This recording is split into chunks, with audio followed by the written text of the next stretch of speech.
इथं थोडस रस्ता टाकीमुळं थोडस अडचण होती. काय ऍडजस्टमेंट काय केलं? ही जागा कोणाची? इकडे जागा तुमची? इकडची जागा जी आहे ही जागा जी आहे ही आमची जागा आहे, म्हणजे रामदास तुकाराम पानमन. आणि ह्या साईडची जी जागा आहे ती सतीश रोहिदाससाठी यांची? हां, यांची सतीश रोहिदाससाठी. हां. आता हा आमचा सर्वे नंबर 63 आणि 69 आणि 77च्या बांधावरून हा जो रस्ता आहे हा रस्ता मंजूर झाला. आता रस्ता मंजूर झाल्याच्या नंतर मग आम्ही असं ठरवलं व ज्यावेळेस आम्ही सेंटर ज्यावेळेस कन्सिडर केला, सेंटर कन्सिडर केल्याच्या नंतर जे आमच्या लगतचे आहे सतीसाठी, तर यांच्या साईडनी यांचं घर, पाण्याची टाकी आणि विहीर जात होती.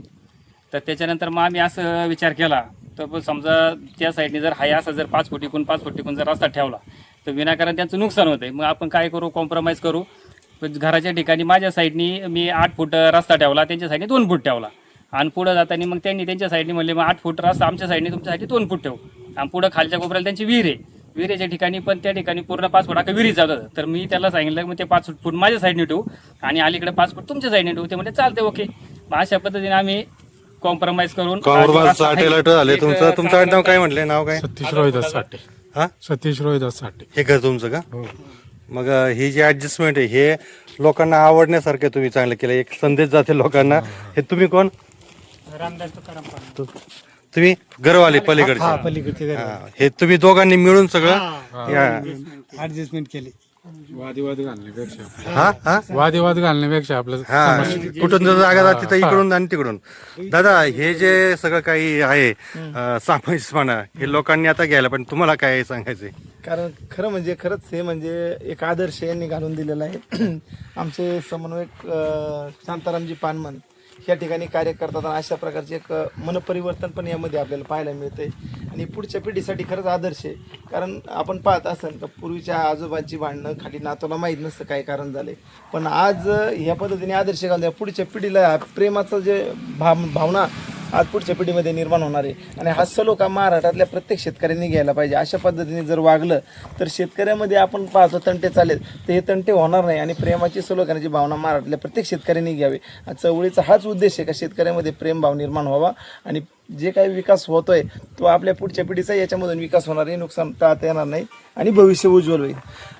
शांताराम दादा, ह्या रस्त्याबद्दल माहिती सांगा. कसं नेमकी मागच्याच आपण आलो होतो, सगळे लोक होते चळवळीचे समन्वय तुम्ही या गावात तुम्ही चांगला घडवून आणलाय. तुम्ही एक खंदे कार्यकर्ते, काय सांगाल तुम्ही? रस्त्याची माहिती काय द्याल? रस्त्याची माहिती तर पलीकडून आमच्या घरासमोरून एक शिवपानन रस्ता आहे आणि हा एक डांबरी रस्ता आहे, एक डांबरी रस्ता आहे. तर आम्हाला आहे ना प्रॉब्लेम असा होता का ऊस वाहतुकीसाठी मेन रोडला यायला साधारण हा रस्ता थोडा होता, परंतु ट्रॅक्टर येण्या जाण्यासाठी अडथळा निर्माण होत होता. त्या माध्यमातून आपले शिवपानन क्षेत्रस्थ चळवळीचे प्रणेते, महाराष्ट्र राज्य अध्यक्ष यांच्या मार्गदर्शनाखाली आम्ही शिरूर तहसील कार्यालयामध्ये 143 प्रमाणे आम्ही रस्ता मागणी केली होती.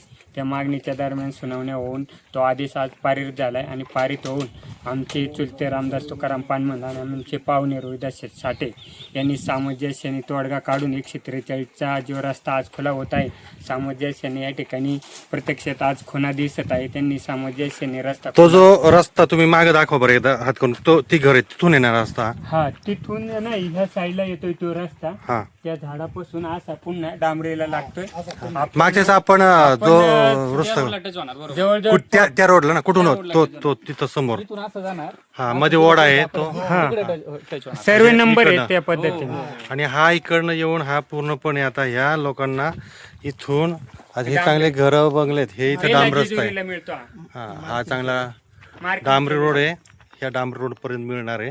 म्हणजे शेतकऱ्यांचे खरोखर फायदा होणार आहे.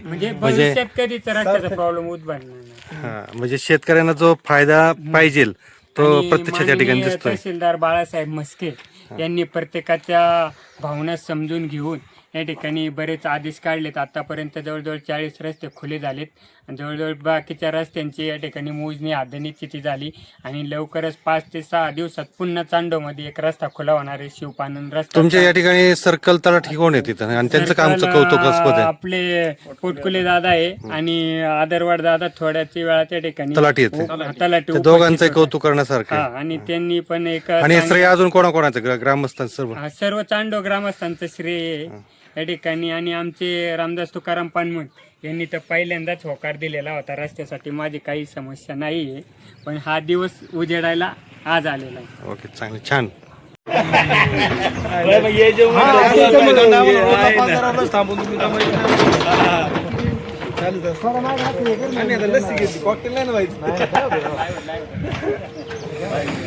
छान झालं म्हणजे एक खरंच समाधान वाटायला लागलं या ठिकाणी आल्यानंतर. म्हणजे एवढं मार्कबीर केलंय, म्हणजे भांडण नाही, काय नाही, प्रेम पहिले.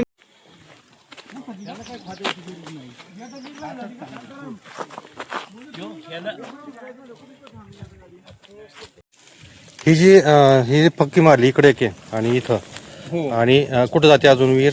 आता ऍक्च्युली हा सेंटर पॉईंट आलेला हा. आहे. सेंटर पॉईंट आल्याच्या नंतर इकडे 5 फूट आणि तिकडे 5 फूट, जर इकडचं जर 5 फूट धरला तर हे डायरेक्ट विहिरीमध्ये येते. मग आता इथं आम्ही काय कॉम्प्रोमाइज केलंय, हे 5 फूट इकडे, हे सेंटर पासून इकडचं 5 फूट सोडून द्यायचं आणि आमच्या साईडला 5 फूट वाढवलं, म्हणजे 10 फूट आमच्या म्हणजे साईडला. तिकडे घेतलं. हा, इथं आणि तर- जे विहिरीवाला जे मालक आहे साठी त्यांनी मला पुढच्या साईडला 5 फूट काढून दिले. म्हणजे अशा सामाजिक. पद्धतीची हे कॉम्प्रोमाइज करून जेणेकरून त्यांची विहीर पण वाचली जाईल. ओके ओके, चालेल. नाही नाही, तुम्ही सांगा ना. काय झालं पत्रकार साहेब, हे जे हे आपण center आहे खाजगी ना, दुबईला गेलेलं आहे. या सेंटर प्रमाणे इकडे वैयक्तिक क्षेत्रातून आपण रस्ता घातला होता पहिल्यांदा, तर सर्व नंबरवरती तिकडे रस्ता सरकत होता, पण ते शेतकऱ्याची म्हणजे समस्या होती. पण आता आपण आदेश मंजूर करून आणल्यामुळे ते शेतकऱ्याची काय समस्या नाही. सेंटरवर पण आता हा जो रस्ता दिसतोय, हा रस्ता तर आहे चांगला ना पहिला. आपण हा पहिल्यांदा काय केलं होतं आम्ही, तर आम्ही वैयक्तिक आमच्या 3-4 शेतकऱ्यांसाठी भावकीतून आम्ही आमचा वैयक्तिक रस्ता केला होता. हा तुमचा वैयक्तिक हा आहे, बरोबर. वैयक्तिक रस्ता केला होता. पण आता ऍक्च्युली गव्हर्नमेंटच्या याच्यानुसार हा कोणता आहे आता? 143 अंतर होतो का आता? कोणता? आता होतोय तो? हा आता होतो. कोणते कोणते गट येतात सगळे? कोणते कोणते गट नंबर येतात सगळे? आता हा गट नंबर 63, गट नंबर 67 आणि गट नंबर 69.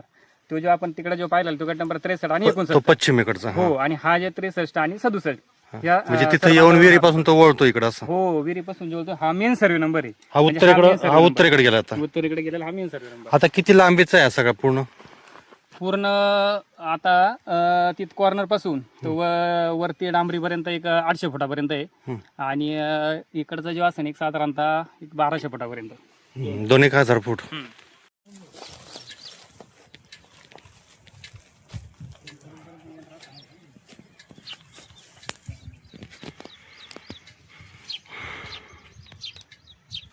हा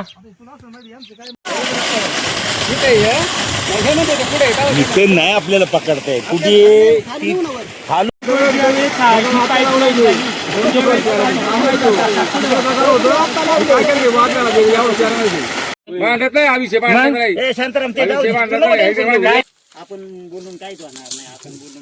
केर भाऊ पानमन, आमचे वडील पोपट पानमन, संतोष पानमन, संतोष रोहिदास साठे, रामदास पानमन. हे या बांधाला लगत आहे का ते? हा या इथवर येते. हा, कुठून येते? हे जे झाड आहे का तिथपर्यंत आहे, तिथून पुढे हे दोघ जण. जाधव पाहुणा आणि थोरा. तिथपर्यंतचे हे केलेले आहेत ना, तिथपर्यंत रस्ता करून घे. हा तिथपर्यंत करू आणि यांची मोजणी करायची, सेंटर दाखवायचं आणि रस्ता करून घेऊ. ते सेंटरचा त्याचा विषय आत्ताचा जो विषय तो इथं काय ठरतंय आता नेमकं हे? इथं आता विषय असा झालेला आहे का आता इथं जे लगतचे जे सगळे शेतकरी, लगतच्या सगळ्या शेतकऱ्यांचं म्हणणे आहे का इथं जुना सर्व्हे नंबर होता. बरं. आता इथं ऍक्च्युली 63 गट नंबर, त्याच्यानंतर 67, इकडचा 65 आणि 64 असे 4 नंबर इथं एकत्र अटॅच झालेले. हा जुन्या पद्धतीप्रमाणे इथं सर्व्हे नंबर होता. ह्या सर्व्हे नंबर कन्सिडर करून आणि खालचा सर्व्हे नंबर कन्सिडर करून स्ट्रेट दोरी धरायची आणि दोरी धरून दोन्हीकडे 5-5 इथून सरळ विहीर समोर आहे ना इथं? हो हो, सरळ खाली तिथून दोरी धरायची. दोरी धरायची. आता इकडचे शेतकरी आहेत ह्या बाजूचे, तुम्ही आहेत. इकडचे. तुम्हाला मान्य आहे गोष्टी? म्हणजे काय त्याच्यात वाद नाही. आणि मग इथं आल्यानंतर हा पण सरळ रस्ता निघतो इकडचा पण. हा, म्हणजे कोणाला कोणाचं जात नाही, बरोबर निघतंय.